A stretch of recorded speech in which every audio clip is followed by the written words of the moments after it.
Hi friends, நான் திலக். நீங்கள் பார்த்துட்டு இருக்கிறது டெக் தமிழ் டாட்ஸ். ஸோ இன்றைக்கி பார்க்க போகிற ஒரு அப்ளிகேஷன் ரொம்பவே இன்ட்ரெஸ்டிங்கான அப்ளிகேஷன். ஸோ இந்த அப்ளிகேஷன் யூஸ் பண்ணி இப்போ நான் வந்து ஒரு ஸ்கைட்டை நின்று ஃபோட்டோ எடுத்துன்னு வச்சுக்கோங்களேன். அதோட பேக்ரவுண்ட் பார்த்தீங்கன்னா அப்படியே ஃபுல்லாக சேஞ்ச் பண்ணி கொடுக்குது. அதாவது ஸ்கையோட கலர் சேஞ்ச் பண்ணி கொடுக்குது, சினிமாவில் பார்க்குற மாதிரி. ஸோ இது மாதிரி நிறைய எஃபெக்ட் வந்து அதில் இருக்குது. கண்டிப்பாக உங்களுக்கு யூஸ்ஃபுல்லாக இருக்கும், ரொம்பவே இம்ப்ரெசிவாக இருக்கும். வாங்க வீடியோக்குள்ளே பார்க்கலாம். ஸோ இந்த அப்ளிகேஷன் நேம் பார்த்தீங்கன்னா பிக்னிக். இது ஃபோட்டோ ஃபில்டர்ஸ் நிறைய விஷயம் இதில் கொடுத்துருக்காங்க. அதாவது ஸ்கை ரீப்ளேஸ்மெண்ட்டுக்கான ஒரு சூப்பரான ஒரு அப்ளிகேஷன் அப்படின்னு நான் சொல்லுவேன். ஸோ இப்போ வந்து நீங்கள் கேலரியில் உங்கள் ஃபோட்டோஸ் எது இருக்கோ ஸ்கைட் இருக்க மாதிரி இருக்க ஃபோட்டோஸ் செலக்ட் பண்ணிக்கோங்க.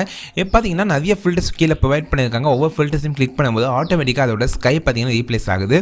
ஸோ ஒவ்வொரு ஸ்கை ரீப்ளேஸ்மெண்ட் பார்த்தீங்கன்னா வேறு லெவலில் வந்து பண்ணியிருக்காங்க அப்படின்னு சொல்லுவேன். ஸோ டோட்டலாக இல்லை என்னென்ன ஸ்கை ரீப்ளேஸ்மெண்ட் ஆப்ஷன் இருக்குது அப்படிங்கிறது காமிக்கிறேன், எப்படி எடிட் பண்ணலான்னு காமிக்கிறேன்.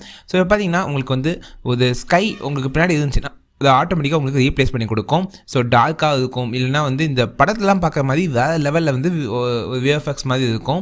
ஸோ ஸ்கைலாம் ரொம்ப கலர்ஃபுல்லாக அது மாதிரி இருக்கும். ஒரு ஹாலிவுட் படத்தில் எப்படி நம்ம பார்க்குறோமோ அது மாதிரி உங்கள் ஸ்கையை வந்து ரீப்ளேஸ் பண்ணி கொடுக்குது.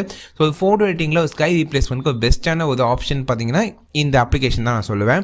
ஸோ இதில் இன்னும் நிறைய ப்ரோவேஷனும் இருக்குது, அது வேணால் நீங்கள் யூஸ் பண்ணிக்கலாம். அண்ட் ஆல்சோ இதில் வந்து ஈஸியாக நீங்கள் டவுன்லோடும் பண்ணிக்கலாம். இப்போ பார்த்தீங்கன்னா நான் வந்து உங்களுக்கு இன்னும் அடிஷ்னல் ஆப்ஷன் காமிக்கிறேன். இப்போ டவுன்லோட் பண்ணி ஜஸ்ட் கிளிக் பண்ணிங்கன்னா போதும், ஆட்டோமேட்டிக்காக உங்களுக்கு சேவ் ஆகிடும். ஆனால் இந்த இடத்துல பார்த்தீங்கன்னா உங்களுக்கு அந்த ஸ்கையோட அந்த எஃபெக்ட் வந்து எவ்வளோ இருக்கணும் அப்படின்னு நீங்கள் சூஸ் பண்ணிக்கலாம். இப்போ நான் 100 கொடுத்தேன்னா மேலே பார்த்தீங்கன்னா ஸ்கை வேறு லெவலில் சேஞ்ச் ஆகிடுச்சு. ஸோ கீழே இருக்கிறது ஒரு ஆப்ஷன், மேலே பார்த்தீங்கன்னா அந்த ஸ்கையோட எஃபெக்ட் வந்து எவ்வளோ இருக்கணும் இதில் அப்படிங்கிறது நம்ம செட் பண்ணுறது தான். ஸோ இதை வந்து ஃபுல்லாக நீங்கள் பண்ணிட்டீங்கன்னா வேறு லெவலில் உங்களுக்கு ஸ்கை ரீப்ளேஸ்மெண்ட் தெரியும். ஸோ 0 வச்சிங்கன்னா கம்மியாக தான் தெரியும். ஸோ நீங்கள் இது ஃபுல்லாக அட்ஜஸ்ட் பண்ணும்போது உங்களுக்கு வேறு லெவலில் உங்களுக்கு தெரியும். எனக்கு ரொம்ப பிடிச்சது இந்த மேலே பார்த்தீங்கன்னா நைட் ஸ்கை மாதிரி மாறுது, ரொம்பவே சூப்பர் எக்ஸலண்ட்டாக இருந்துச்சு. கீழே இருக்கிறத கொஞ்சம் அட்ஜஸ்ட் பண்ணிங்கன்னா உங்களுக்கு டீசெண்டான ஒரு ஃபோட்டோ வந்து எடிட்டிங் வந்து கிடைக்கும், ரியாலிட்டியாக இருக்கும் உங்கள் ஆக்சுவலாக நான் சொல்ல போனால். ஸோ இது மாதிரி நான் நிறைய எடிட் பண்ணி பார்த்தேன், அது வேறு லெவலில் பக்காவாக உட்காச்சு இந்த அப்ளிகேஷன். ஸோ கண்டிப்பாக ஒரு ஸ்கை ரீப்ளேஸ்மெண்ட்டுக்கு பெஸ்ட்டான அப்ளிகேஷன் நான் இதுதான் சொல்லுவேன். ஸோ நீங்கள் ட்ரை பண்ணி பாருங்கள், டிஃப்ரெண்ட் காம்பினேஷன்ஸ் இருக்குது.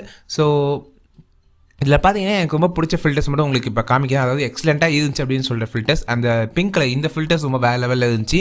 அண்ட் ஃபஸ்ட் நான் காமிச்சா ஸ்கை ரீப்ளேஸ்மெண்ட் ஃபில்டர், அதாவது ஸ்டார்ஸ் இருக்கிற ஃபில்டரும் வேறு லெவலில் இருந்துச்சு. அதுக்கப்புறம் ஒரு ஆரஞ்சு கலரில் ஒரு ஃபில்டர் இருக்கும், அதுவும் நல்லா இருந்துச்சு. ஸோ இந்த ஃபில்டர்ஸ்லாம் இந்த பிங்க் ஃபில்டர் இதுவும் ரொம்பவே நல்லா இருந்துச்சு. இதெல்லாம் ட்ரை பண்ணி பாருங்கள், ரொம்ப எக்ஸலண்ட்டாக ஒரு அவுட்புட் கிடச்சிச்சு. ஸோ இது மாதிரி இன்னும் நிறைய அப்ளிகேஷன்ஸ் பற்றி தெரிஞ்சுக்கணும்னா இப்போவே என் சேனலை சப்ஸ்கிரைப் பண்ணிக்கோங்க. உங்களுக்கு ஏதோ டவுட் இருந்துச்சுன்னா கீழே கமெண்ட் செக்ஷனில் கமெண்ட் பண்ணுங்கள். ஸோ கண்டிப்பாக அதுக்கு ஒரு தனியாக வீடியோ போடுவேன். ஸோ இந்த வீடியோ பிடிச்சிருந்தா மறக்காமல் லைக் பண்ணுங்கள், அண்டு மறக்காமல் இந்த சேனலை சப்ஸ்கிரைப் பண்ணிக்கோங்க. இன்னும் நிறைய விஷயங்கள் நீங்கள் தெரிஞ்சுக்கலாம்.